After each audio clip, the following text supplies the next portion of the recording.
Hello friends, Vinayak coaching classes के YouTube channel पर मैं आपका स्वागत करता हूं। मैं आपके लिए साइंस के वेरी इंपॉर्टेंट क्वेश्चन लेकर आया हूं। यदि आपने अभी तक चैनल को सब्सक्राइब नहीं किया है तो सब्सक्राइब कर ले और साथ ही साथ बेल आइकन को भी दबा दे, जिससे हर आने वाली वीडियो की नोटिफिकेशन आपको प्राप्त हो जाए। देखो, पहला क्वेश्चन है अपने पास, भौतिक परिवर्तन का उदाहरण है। अब इनमें से अपन को बताना है कि भौतिक परिवर्तन का उदाहरण क्या है। देखो, ऑप्शन है अपने पास, हवा में चांदी के बर्तनों का काला होना।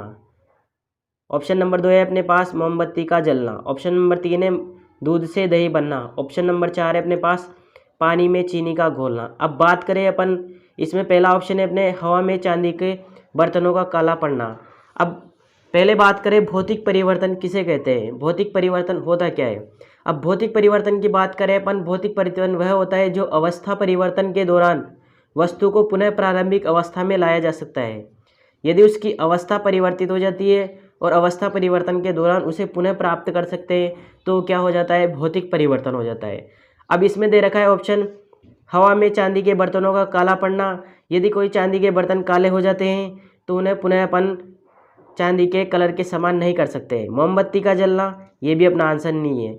इसके बाद है दूध से दही बनना।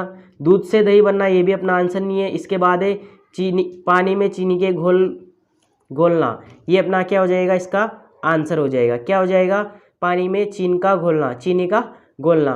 क्वेश्चन नंबर 2 की बात करें अपने, क्वेश्चन नंबर 2 क्या है अपने पास, जल का वाष्प में परिवर्तन कहलाता है। अब जल का वाष्प में परिवर्तन क्या कहलाता है, इसमें ऑप्शन दे रखे हैं, प्राकृतिक, भौतिक, रासायनिक या जैविक। इसका आंसर क्या हो जाएगा आपके, जल का वाष्प बनना कौन सा परिवर्तन है, भौतिक परिवर्तन है। क्वेश्चन नंबर 3 की बात करें अपन, क्वेश्चन नंबर 3 क्या है, इनमें से कौन सा परिवर्तन रासायनिक परिवर्तन का उदाहरण है। अब इनमें से कौन सा परिवर्तन रासायनिक परिवर्तन का उदाहरण है, ये अपन को छांटना है। इसमें ऑप्शन है, प्रिज्म से गुजरने पर सफ़ेद प्रकाश का 7 रंगों में विभक्त होना, या सब्जियों को पकाने पर उनका मुलायम हो जाना, या सनी हुई मिट्टी को सूखने पर भंगुर हो जाना, या नमक का पानी में घोलना। तो इसका आंसर क्या हो जाएगा, इसमें रासायनिक परिवर्तन क्या हो जाएगा, सब्जियों को पकाने पर उनका मुलायम हो जाना। सब्जियों को पकाने पर वह क्या हो जाती है, मुलायम हो जाती है। क्वेश्चन नंबर 4 की बात करें, क्वेश्चन नंबर 4 क्या है, निम्न में से कौन सा परिवर्तन रासायनिक परिवर्तन का उदाहरण है। ऑप्शन है अपने पास, सोडियम क्लोराइड का क्रिस्टलीकरण। ऑप्शन नंबर 2 है अपने पास, बर्फ का गलना। ऑप्शन नंबर 3 है दूध का आस्कंदन। ऑप्शन नंबर 4 है इनमें से कोई नहीं। तो इसका आंसर क्या हो जाएगा, इसका आंसर हो जाएगा दूध का आस्कंदन। दूध का आस्कंदन।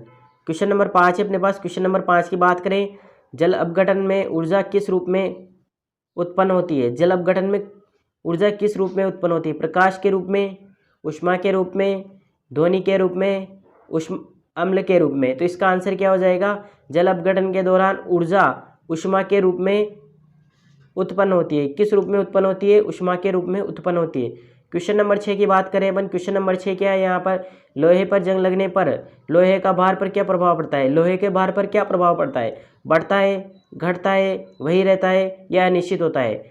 तो लोहे पर जंग लगने पर लोहे का भार क्या हो जाता है, बढ़ जाता है। क्या हो जाता है, लोहे का भार बढ़ जाता है। क्वेश्चन नंबर 7 की बात करें अपन, क्वेश्चन नंबर 7 है यहाँ पर, लोहे पर जंग लगना कौन सा परिवर्तन है। लोहे पर जंग लगना कौन सा परिवर्तन है, रासायनिक परिवर्तन है, भौतिक परिवर्तन है, जैविक परिवर्तन है, या इनमें से कोई नहीं है। तो लोहे पर जंग लगना कौन सा परिवर्तन हो जाएगा, लोहे पर जंग लगना रासायनिक परिवर्तन हो जाएगा। क्वेश्चन नंबर 8 की बात करें, क्वेश्चन नंबर 8 क्या है, पुरानी किताबों का कागज भूरा किस कारण होता है। पुरानी किताबों का कागज किस कारण भूरा होता है। इसमें ऑप्शन है अपने पास, लगातार उपयोग से, सावधान की कमी से, धूल जम जाने से, सेलुलोज के ऑक्सीकरण से। तो इसका आंसर क्या हो जाएगा, इसका आंसर हो जाएगा सेलुलोज के ऑक्सीकरण के कारण पुरानी किताबों का कागज क्या बुरा हो जाता है। क्या हो जाता है, बुरा हो जाता है। क्वेश्चन नंबर 8 की बात करें अपन, क्वेश्चन नंबर 8 क्या है अपने पास, निम्नलिखित में से कौन सा रासायनिक अभिक्रिया का उदाहरण है। कागज का जलना, भोजन का पकाना, पानी का भाप में बदलना, कोयले का जलना। अब बात करें इसमें रासायनिक अभिक्रिया का उदाहरण कौन सा नहीं है इसमें, तो इसका आंसर क्या हो जाएगा, पानी का भाप में बदलना। क्या हो जाएगा, पानी का भाप में बदलना। ये क्या होता है, भौतिक परिवर्तन होता है। और सारे क्या है यहाँ पर, रासायनिक परिवर्तन। देखो, रासायनिक परिवर्तन क्या होते हैं, इसकी बात करें अपन, पदार्थ की एक अवस्था से दूसरी अवस्था में परिवर्तन के दौरान वस्तु को पुनः प्राप्त नहीं किया जा सकता है। जैसे अपन बात करें कागज का जलना, यदि अपन कागज को जला देंगे तो पुनः अपनी प्रारंभिक अवस्था में कागज नहीं आएगा, क्योंकि वो जल चुका है। जलने के बाद नए प्रोडक्ट का निर्माण होता है। नए प्रोडक्ट क्या बनेगा इसमें? एक तो कार्बन डाइऑक्साइड बनेगी, एक कागज की राख बनेगी।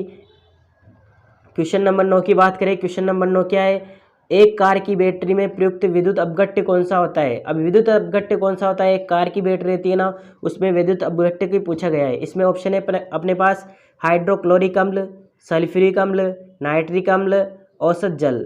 तो इसका आंसर क्या हो जाएगा? इसका आंसर हो जाएगा एक विद्युत अपघट्य के रूप में किसका उपयोग किया जाता है? सल्फ्यूरिक अम्ल का उपयोग किया जाता है। किसका उपयोग किया जाता है? सल्फ्यूरिक अम्ल का। सल्फ्यूरिक अम्ल का सूत्र क्या होता है? सल्फ्यूरिक अम्ल का सूत्र होता है H2SO4। क्या होता है? H2SO4। यही सल्फ्यूरिक अम्ल का सूत्र होता है।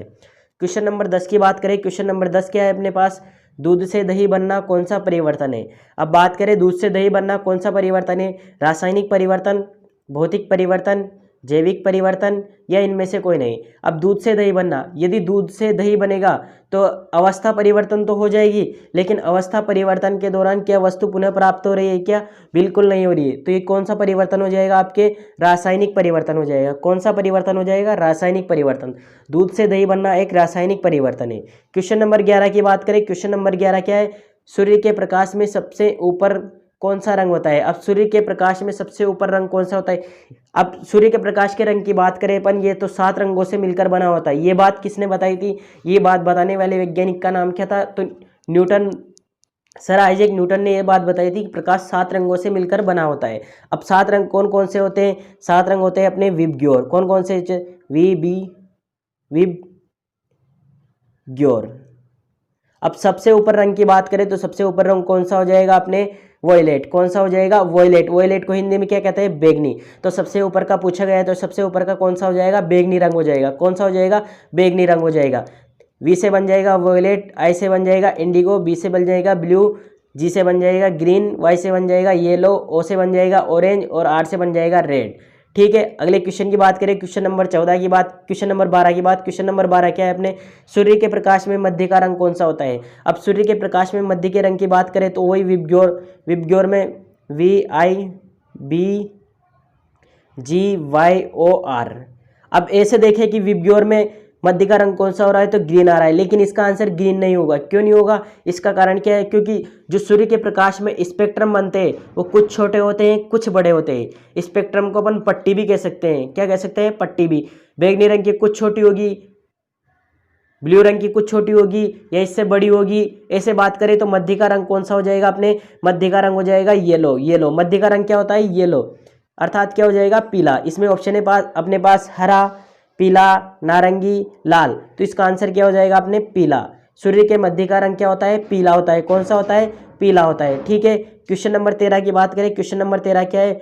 सूर्य के नीचे का रंग होता है, सूर्य के नीचे का, सबसे नीचे का रंग पूछा गया है तो सबसे नीचे का रंग क्या हो जाएगा अपने? देखो विबग्योर में देखे अपन तो कौन सा हो जाएगा? रेड हो जाएगा। कौन सा हो जाएगा? रेड। सबसे नीचे का रंग कौन सा हो जाता है? रेड हो जाता है। तो इसका आंसर क्या हो जाएगा? इसका आंसर हो जाएगा अपने लाल। कौन सा हो जाएगा? लाल। अब मैंने 3 क्वेश्चन बता दिया आपको सूर्य के रंग के बारे में। सबसे ऊपर की बात करें तो ऊपर कौन सा रंग होता है? बैंगनी। कौन सा होता है? बैंगनी।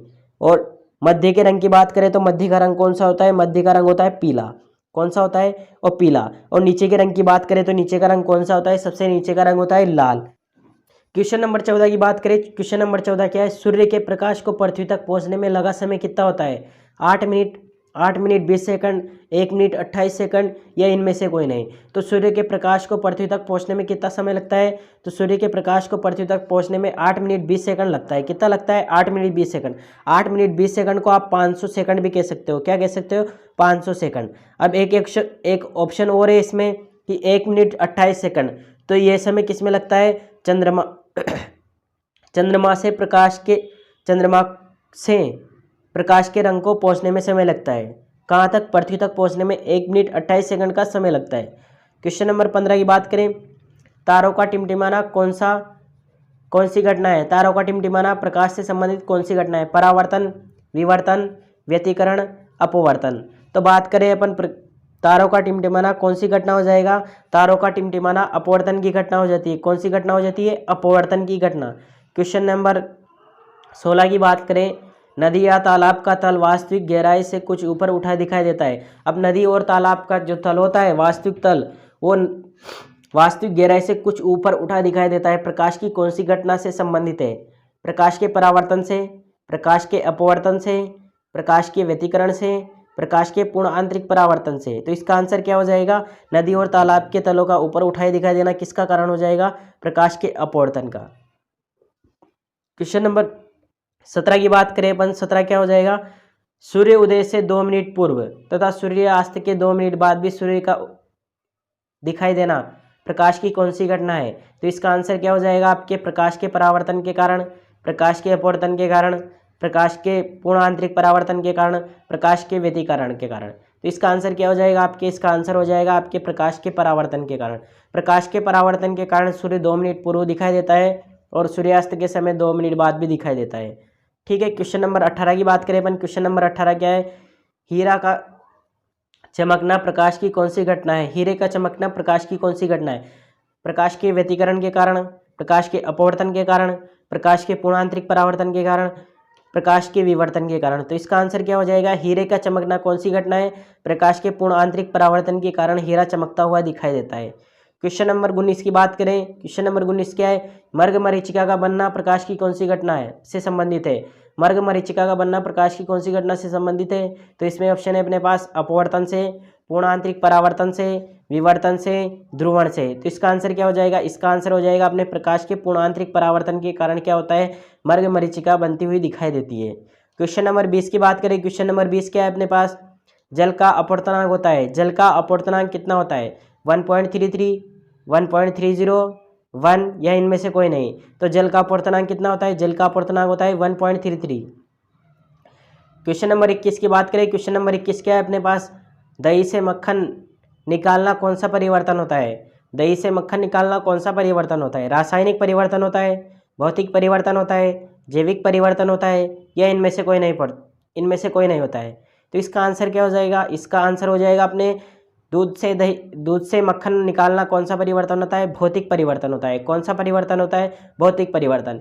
क्योंकि इसमें क्या होता है, जब दही से मक्खन निकालते हैं अपन, दही से मक्खन निकालते, यदि अपन मक्खन को पुनः दही में मिला दे तो वापस ऐसा वैसे ही दही प्राप्त हो जाएगा। इसीलिए ये कौन सा परिवर्तन हो जाएगा? आपके भौतिक परिवर्तन हो जाएगा। कौन सा परिवर्तन हो जाएगा? भौतिक परिवर्तन। क्वेश्चन नंबर 22 की बात करें अपन। क्वेश्चन नंबर 22 क्या अपने पास? प्रकृति में सबसे दुर्बल बल कौन सा होता है? अब प्रकृति में सबसे दुर्बल बल पूछा गया है इसमें। तो ऑप्शन है अपने पास गुरुत्वाकर्षण बल, विद्युत चुंबकीय बल या अपकेंद्रीय बल। तो इसका आंसर क्या हो जाएगा? सबसे दुर्बल बल कौन सा होता है? गुरुत्वाकर्षण बल। प्रकृति में सबसे दुर्बल बल की बात करें तो कौन सा बल होता है? गुरुत्वाकर्षण बल। क्वेश्चन नंबर 23 है अपने पास। क्वेश्चन नंबर 23 क्या है? बल का मात्रक होता है। बल का मात्रक क्या होता है? ऑप्शन है अपने पास न्यूटन, ऑप्शन नंबर 2 है अपने पास डाइन, ऑप्शन नंबर 3 है ए तथा बी दोनों, ऑप्शन नंबर 4 है अपने पास इनमें से कोई नहीं। अब बात करें बल का मात्रक की, तो न्यूटन तो क्या होता है? बल का एसआई पद्धति में मात्रक होता है। कौन सी पद्धति में? एसआई पद्धति में। और डाइन की बात करें तो ये सीजीएस पद्धति में होता है। कौन सी पद्धति में? सीजीएस पद्धति में। और बात करें कि 1 न्यूटन में कितने डाइन होते हैं, तो 1 न्यूटन में 10⁵5 डाइन होते हैं। कितने होते हैं? 10⁵5 डाइन। तो इसका आंसर क्या हो जाएगा? इसका आंसर हो जाएगा अपने ए तथा बी दोनों। बल के दोनों ही मात्रक होते हैं, न्यूटन भी होता है और डाइन भी होता है। न्यूटन तो एसआई पद्धति में होता है और डाइन सीजीएस पद्धति में होता है। क्वेश्चन नंबर 24 की बात करें। क्वेश्चन नंबर 24 क्या है? मानव रक्त का पीएच कितना होता है? मानव रक्त का पीएच पूछा गया है यहाँ पर। तो ऑप्शन है अपने पास 7, 7.4, 2.2, 6.7। तो इसका आंसर क्या हो जाएगा? मानव रक्त का पीएच कितना होता है? 7.4। क्वेश्चन नंबर 25 है अपने पास। शुद्ध जल का पीएच कितना होता है? अब शुद्ध जल का पीएच पूछा गया है। 7 होता है, 7.4 होता है, 6 होता है या 8 होता है? तो शुद्ध जल का पीएच कितना होता है? 7 होता है। ठीक है, धन्यवाद। अगली वीडियो में मिलते हैं।